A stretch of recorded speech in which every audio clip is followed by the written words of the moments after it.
রাখা ছিল কিন্তু মানুষ ছিল না।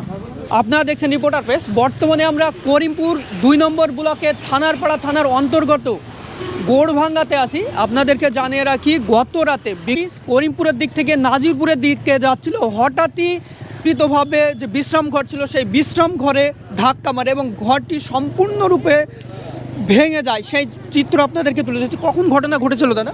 আমি তো এই কটার সময় ঘটেছিল এই কখন দাদা? রাত 2:20। রাত 2:20।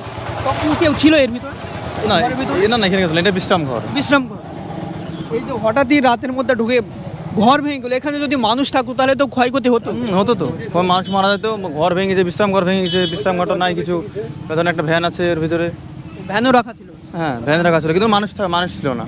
এই যারা ড্রাইভার খালাসি ছিল তাদের কোনো ক্ষয়ক্ষতি হয়েছে? না, একটা ড্রাইভারের হাতটা একটু ছিঁড়েছে, ড্রাইভারের কিছু হয়নি। কোনো ক্ষয়ক্ষতি হয়নি? না ড্রাইভার কিছু হয়নি। ড্রাইভার এখন থানায় আছে। থানায় নিয়ে গেছে। আপনাদের ঘর শুধু পেটে গিয়েছে? আপনাদের ঘরও ভেঙে গেছে? না ওই ঘরটা শুধু পেটেছে। সামনেকার ঘরটাও ভেঙে গেছে? ভাঙের পেটে গিয়েছে রাস্তাখানা।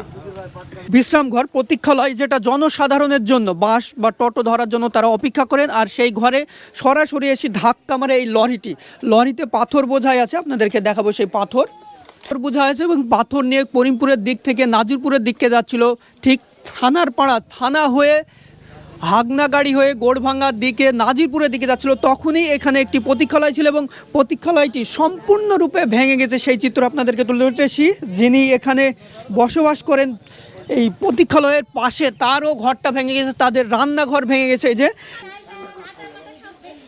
বসবাসও করেন তাদের সমস্ত কিছু ক্ষয়ক্ষতি হয়েছে, যেমন খাবার রান্নাবান্নার সামগ্রী যত থাকে সেগুলো ভেঙে গেছে। আর এই যে টালিগুলো সম্পূর্ণ ভেঙে গেছে, পাশাপাশি যে মাচা দেওয়া থাকে সেগুলো ভেঙে গেছে। আর কারেন্টের মিটার আছে, সেই মিটারটাও ভেঙে গেছে। সেই চিত্রটা ইতিমধ্যে খবর পেয়েছে প্রশাসন, থানারপাড়ার প্রশাসন এসে ড্রাইভারকে নিয়ে গেছে এবং খালাসিকে উদ্ধার করে নিয়ে গেছে। আর গাড়িটা খুব শীঘ্রই উদ্ধার করবে বলে স্থানীয়রা আশা রাখছেন।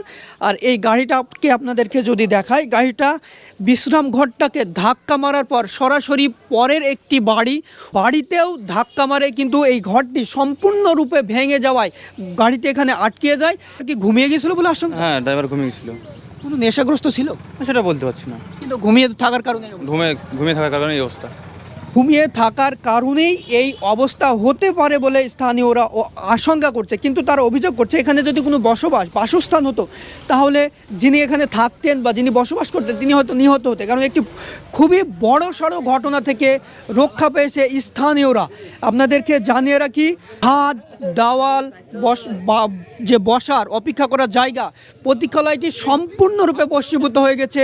আনারপাড়া থানার অন্তর্গত গোড়ভাঙ্গা গ্রামে সম্পূর্ণভাবে একটি প্রতীক্ষালয় ভেঙে দিয়েছে। তুরন্তভাবে চালক তিনি ঘুমিয়ে গিয়েছিলেন বলে আশঙ্কা করছেন। তারপরেই এই প্রতীক্ষালয়ে ধাক্কা মারে এবং প্রতীক্ষালয়টি সম্পূর্ণরূপে ভেঙে গেছে। সেই চিত্র আপনাদেরকে তুলে ধরেছি।